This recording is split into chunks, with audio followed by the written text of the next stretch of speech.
La soberanía de Dios. Arthur Walkington Pink. Capítulo 2. Definición de la soberanía de Dios.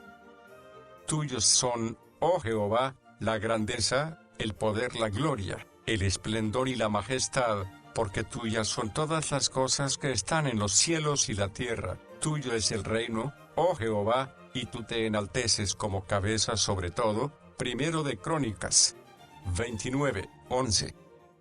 La soberanía de Dios es una expresión que en otros tiempos era generalmente entendida. Era una expresión usada comúnmente en la literatura religiosa. Era un tema frecuentemente expuesto en el púlpito. Era una verdad que consolaba a muchos corazones, y daba virilidad y estabilidad al carácter cristiano. Mas, actualmente, mencionar la soberanía de Dios es en muchos sectores hablar en lengua desconocida. Si anunciáramos desde el púlpito típico de hoy que el tema de nuestro mensaje iba a ser la soberanía de Dios, nuestro anuncio sonaría como algo totalmente ininteligible, como si hubiésemos sacado la frase de una de las lenguas muertas. Es lamentable que sea así. Es lamentable que la doctrina que es llave de la historia, intérprete de la providencia, trama y urdimbre de la escritura, y fundamento de la teología cristiana, sea tan poco entendida, y tan tristemente descuidada. La soberanía de Dios. ¿Qué queremos decir con esta expresión? Queremos decir la supremacía de Dios, que Dios es Rey, que Dios es Dios. Decir que Dios es soberano es declarar que es el Altísimo, el que hace todo conforme a su voluntad en las huestes de los cielos y entre los habitantes de la tierra, de modo que nadie puede detener su mano ni decirle, ¿qué haces? Daniel 4:35. Decir que Dios es soberano es declarar que es el omnipotente, el poseedor de toda potestad en los cielos y en la tierra, de modo que nadie puede hacer fracasar sus consejos, impedir sus propósitos, ni resistir su voluntad. Salmos 115:3. Decir que Dios es soberano es declarar que se enseñoreará de las naciones. Salmos 22:28. Levantando reinos, derrumbando imperios y determinando el curso de las dinastías según le agrada. Decir que Dios es soberano es declarar que es el solo poderoso, Rey de reyes, y Señor de señores. Primera de Timoteo 6:15. Tal es el Dios de la Biblia. Cuán diferente es el Dios de la Biblia del Dios de la moderna cristiandad. El concepto de la deidad que hoy día predomina más ampliamente, aún entre los que profesan estar atentos a las Escrituras, es una pobre caricatura, sentimental imitación de la verdad. El Dios del siglo XX es un ser impotente, frágil, que no inspira respeto a nadie que tenga dos dedos de frente. El Dios del sentir popular es creación de un sentimentalismo lloroso. El Dios de muchos púlpitos de la actualidad es más digno de compasión que de temor reverente. Decir que Dios Padre se ha propuesto la salvación de toda la humanidad, que Dios Hijo murió con la intención expresa de salvar a toda la raza humana, y que Dios Espíritu Santo está ahora procurando ganar el mundo para Cristo, cuando, según puede observarse comúnmente, es obvio que la gran mayoría de nuestros semejantes está muriendo en pecado y está pasando a una eternidad sin esperanza. Equivale a decir que Dios Padre ha sido decepcionado, que Dios Hijo ha quedado insatisfecho, y que Dios Espíritu Santo está derrotado. Quizá hayamos planteado el asunto crudamente, pero la conclusión es inevitable. Argumentar que Dios está haciendo todo lo que puede para salvar a la humanidad entera, pero que la mayoría de los hombres no le deja que lo haga, equivale a decir que la voluntad del Creador es impotente, y que la voluntad de la criatura es omnipotente. Echar la culpa al diablo, como muchos hacen, no resuelve la dificultad, pues si Satanás está frustrando el propósito de Dios, es que Satanás es todopoderoso y Dios ya no es el ser supremo. Declarar que el plan original del Creador ha sido frustrado por el pecado, es destronar a Dios. Sugerir que Dios fue tomado por sorpresa en el Edén y que ahora está tratando de remediar una calamidad imprevista, es degradar al Altísimo al nivel de un mortal finito y falible. Argumentar diciendo que el hombre es el que determina exclusivamente su propio destino, y que por tanto tiene poder para oponerse a su Hacedor, es despojar a Dios del atributo de la omnipotencia. decir que la criatura ha rebasado los límites impuestos por su Creador, y que Dios es ahora prácticamente un impotente espectador del pecado y el sufrimiento acarreados por la caída de Adán, es rechazar la declaración expresa de la Sagrada Escritura. Ciertamente la ira del hombre te traerá reconocimiento, y te ceñirás con los sobrevivientes de las iras. Salmos 76, 10. Resumiendo, negar la soberanía de Dios es entrar en un sendero que, de seguirse hasta su conclusión lógica, lleva al ateísmo. La soberanía del Dios de la Escritura es absoluta, irresistible, infinita. Cuando decimos que Dios es soberano, afirmamos su derecho a gobernar el universo, que ha hecho para su propia gloria, según le agrade. Afirmamos que su derecho es el derecho del alfarero sobre el barro. Él puede moldear ese barro en la forma que quiera, haciendo de la misma masa un vaso para honra y otro para vergüenza.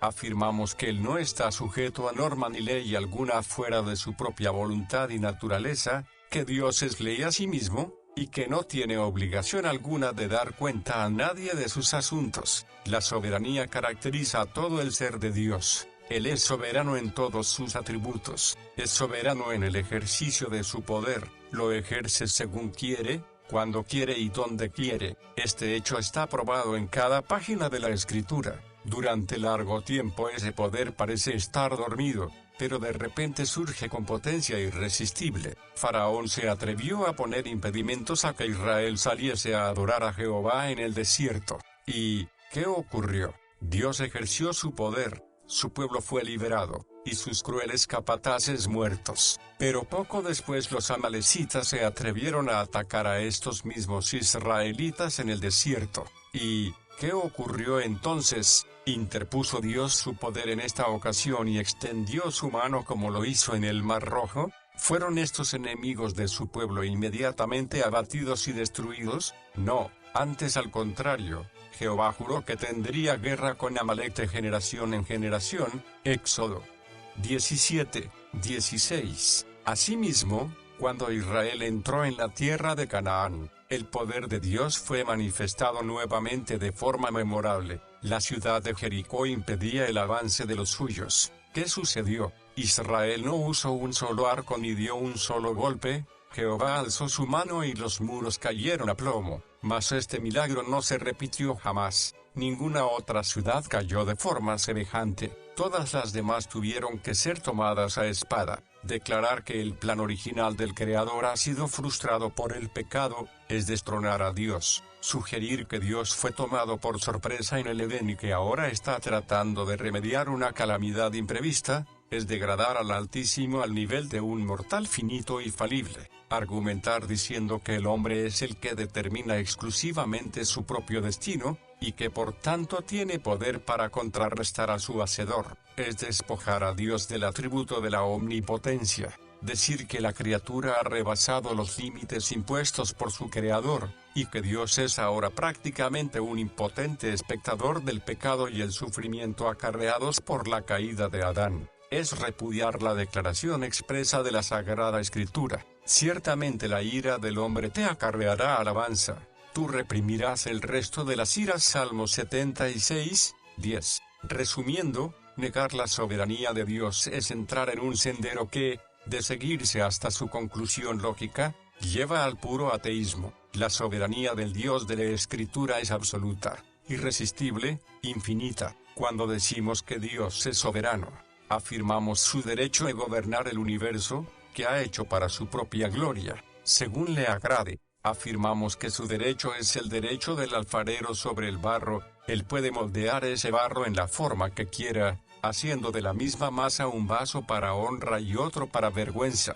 Afirmamos que Él no está sujeto a norma ni ley alguna fuera de su propia voluntad y naturaleza, que Dios es ley a sí mismo, y que no tiene obligación alguna de dar cuenta a nadie de sus asuntos. La soberanía caracteriza todo el ser de Dios. Él es soberano en todos sus atributos, es soberano en el ejercicio de su poder, lo ejerce según quiere, cuando quiere y donde quiere. Este hecho está probado en cada página de la Escritura. Durante largo tiempo ese poder parece estar dormido, pero de repente surge con potencia irresistible. Faraón se atrevió a poner impedimentos a que Israel saliese a adorar a Jehová en el desierto. ¿Y qué ocurrió?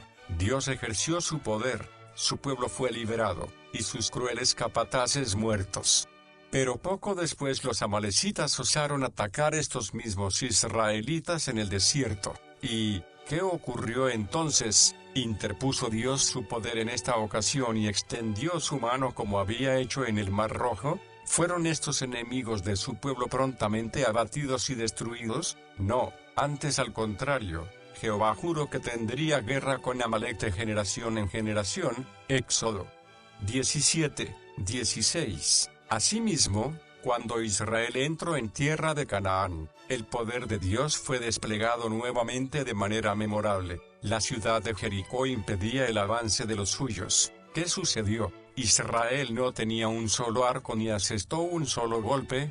Jehová alzó su mano y los muros cayeron a plomo. Mas este milagro no se repitió jamás. Ninguna otra ciudad cayó de forma semejante. Todas las demás tuvieron que ser tomadas a espada. Podrían mencionarse otros muchos ejemplos para ilustrar el ejercicio soberano del poder de Dios. Dios interpuso su poder y David fue librado del gigante Goliat. Las bocas de los leones fueron tapadas y Daniel escapó ileso. Los 3 jóvenes hebreos fueron echados en el horno de fuego y salieron sin daño ni quemadura. Pero este poder de Dios no siempre se interpuso para liberación de su pueblo, pues leemos, otros experimentaron vituperios y azotes, y además de esto prisiones y cárceles, fueron apedreados, aserrados, tentados, muertos a cuchillo, anduvieron de acá para allá cubiertos de pieles de ovejas y de cabras, pobres, angustiados, maltratados. Hebreos 11,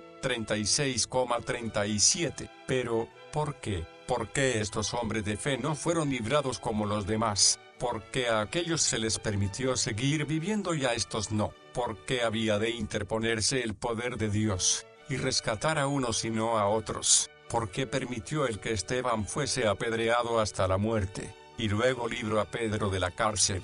Dios es soberano en la delegación de su poder a otros, porque dio a Matusalén una vitalidad que le permitió sobrevivir a todos sus contemporáneos. ¿Por qué concedió a Sansón tal fuerza que nadie jamás ha podido igualar? Porque está escrito, al contrario, acuérdate de Jehová tu Dios, Él es el que te da poder para hacer riquezas. Deuteronomio 8:18. Pero es evidente que Dios no derrama este poder por igual sobre todas las criaturas. ¿Por qué no? He aquí la única y suficiente respuesta a estas preguntas. Porque Dios es soberano y, siéndolo, hace según le agrada. Dios es soberano en el ejercicio de su misericordia. Es necesario que sea así, pues la misericordia está regida por la voluntad de aquel que es misericordioso. La misericordia no es un derecho del hombre, la misericordia es el adorable atributo de Dios por medio del cual muestra compasión y socorro hacia los infelices. Sin embargo, bajo el justo gobierno de Dios nadie es infeliz sin merecerlo. La misericordia se derrama por tanto sobre los desgraciados, siendo la gracia el resultado del pecado. Luego los desgraciados merecen castigo, y no misericordia. Hablar de merecer misericordia es una contradicción de términos. El ejercicio soberano de la misericordia de Dios, la compasión demostrada hacia los desventurados, se mostró cuando Jehová se hizo carne y habitó entre los hombres. Tomemos una ilustración. Durante una de las fiestas de los judíos, el Señor Jesús subió a Jerusalén y llegó al estanque de Betesda donde se encontraban multitud de enfermos, ciegos, cojos y paralíticos que estaban esperando el movimiento del agua. Entre esta multitud se encontraba allí cierto hombre que había estado enfermo durante 38 años. ¿Qué sucedió? Cuando Jesús lo vio tendido y supo que ya había pasado tanto tiempo así, le preguntó, ¿quieres ser sano? Y este hombre impotente para moverse, le respondió, Señor, no tengo a nadie que me meta en el estanque cuando el agua es agitada, y mientras que me muevo yo, otro desciende antes que yo. Jesús le dijo, levántate, toma tu cama y anda, y enseguida el hombre fue sanado, tomó su cama y anduvo. San Juan 5:1-9. Porque este hombre fue escogido entre todos los demás, No se nos dice que clamara, Señor, ten misericordia de mí. No hay ni una sola palabra en este relato que sugiera que este hombre poseía algo que le diese derecho a recibir favor especial. Se trataba, pues, de un caso del ejercicio soberano de la misericordia divina, pues a Cristo le era exactamente igual de fácil curar a toda aquella multitud, como a este un hombre, pero no lo hizo. Mostró su poder aliviando la desventura de este infortunado en particular, y por alguna razón, solo por él conocida, se abstuvo de hacer lo mismo por los demás. Dios es soberano en el ejercicio de su gracia. Es necesario que sea así, pues gracia es el favor mostrado hacia el que nada merece, más aún, al que merece el infierno. La gracia es lo contrario de la justicia. Esta exige que la ley sea aplicada imparcialmente, exige que cada uno reciba lo que legítimamente merece, ni más ni menos. La justicia no concede favores ni hace acepción de personas. La justicia, como tal, no muestra compasión ni muestra misericordia. Sin embargo, la gracia divina no se ejerce sobrepasando la justicia, antes bien la gracia reina por la justicia. Romanos 5:21. Y si la gracia reina, es que es gracia soberana. La gracia ha sido definida como favor inmerecido de Dios, y si es inmerecido, nadie puede reclamarlo como derecho inalienable, que no puede ser pasado a otro. Si la gracia no se gana ni se merece, es que nadie tiene derecho a ella. Si la gracia es un don, es que nadie puede exigirla. Por consiguiente, puesto que la salvación es por gracia, don gratuito de Dios, Él la concede a quien quiere, ni aun el más grande de los pecadores escapa al alcance de la misericordia divina. Así pues, la jactancia es excluida y toda la gloria es de Dios. El soberano ejercicio de la gracia se ilustra en casi todas las páginas de la Escritura. Se permite que los gentiles anden en sus propios caminos, mientras que Israel se convierte en el pueblo del pacto de Jehová. Ismael, el primogénito, es desechado relativamente sin bendición, mientras que Isaac, hijo de la vejez de sus padres, es hecho hijo de la promesa. Se niega la bendición al generoso Esaú, mientras que el gusano Jacob recibe la herencia y es formado en vaso para honra. Lo mismo ocurre en el Nuevo Testamento. La verdad divina está oculta a los sabios y prudentes, pero es revelada a los niños. Se permite que los fariseos y saduceos vayan por sus propios caminos, mientras los publicanos y las rameras son atraídos por los lazos del amor. La gracia divina actuó de manera notable en tiempos del nacimiento del Salvador. La encarnación del Hijo de Dios fue uno de los más grandes acontecimientos de la historia del universo, y, sin embargo, el hecho y el momento del suceso no fueron dados a conocer a toda la humanidad. En cambio, fueron especialmente revelados a los pastores de Belén y a los magos de Oriente. Todos estos detalles tenían un sello profético que apuntaba al carácter de esta dispersación, pues aún hoy Cristo no es dado a conocer a todos. Habría sido cosa fácil para Dios enviar una legión de ángeles a toda nación a anunciar el nacimiento de su Hijo, pero no lo hizo.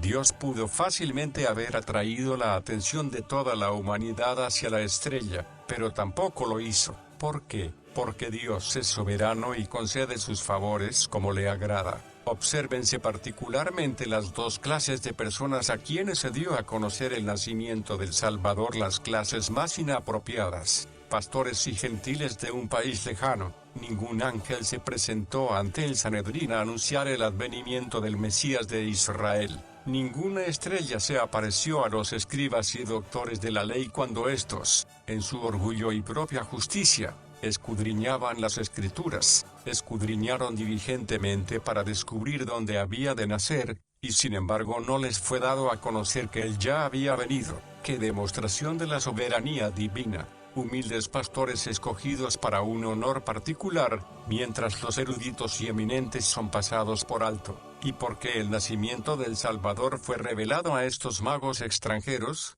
y no a aquellos en medio de los cuales había nacido? Vean en esto una maravillosa prefiguración del proceder de Dios con nuestra raza a través de toda la dispersación cristiana. Soberano en el ejercicio de su gracia, otorgando sus favores a quien él quiere, frecuentemente, a los más inapropiados e indignos.